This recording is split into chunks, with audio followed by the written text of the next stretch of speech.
1, 2, 3. Why evolution? So here you are inside the supercosmos, filled with cosmoses, about 500,000 of them, and you wonder what it's all about. Suddenly you see a messenger going through all the cosmoses. As he comes to each Aleph, he says, "You have been sitting here for eons occupying space. Have you paid your rent? We need creators for universes and new cosmoses." The Aleph then turns to his creators, who are working hard on their evolution, each projecting his body and climbing up the spiral. This brings us to the crux of the question about evolution. Why? What's wrong with going backward or just sitting there? The answer is that evolution is needed by the Aleph because evolved consciousnesses are a kind of cosmic currency with which he can pay his rent. The Aleph pushes evolution in a turn which Creator is pushing it to produce at least one consciousness good enough to run a universe, a being as good as the Creator himself. He is making himself in his image. Of course, evolution does not end with the cosmos. It continues into even higher levels of consciousness. It continues into ever higher levels as consciousness unfolds to know itself.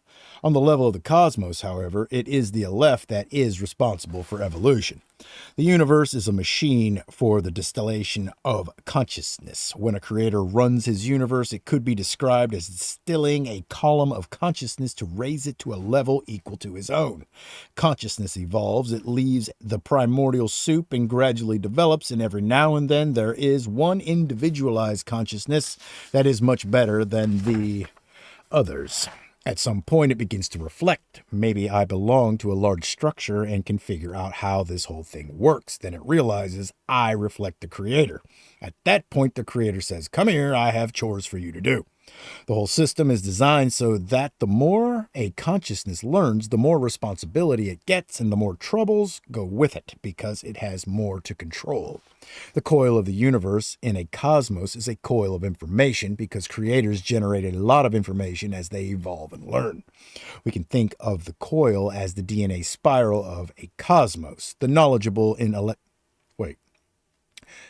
knowledgeable in electronics can also see it as an inductive, capacitive, and resistive circuit, which may be used to communicate with other cosmoses, just as the DNA communicates with other cells.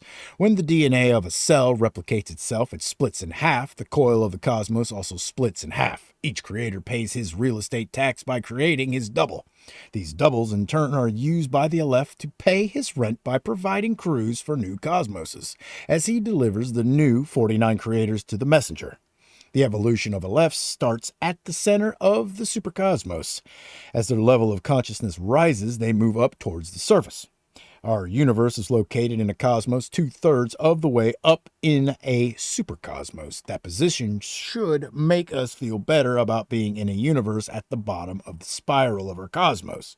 When a supercosmos reaches a critical dimension, it stops growing. For each new cosmos coming out of the factory in the center, one cosmos pops off the surface into the void. Around mature supercosmoses, you can see many clouds of little cosmoses, like a mist. They collect into islands and elbow away the big supercosmoses, forming new supercosmoses. There is no end to it. The whole structure is a growing, living being. You realize that you are in the middle of an organism and you want to get out to see the end.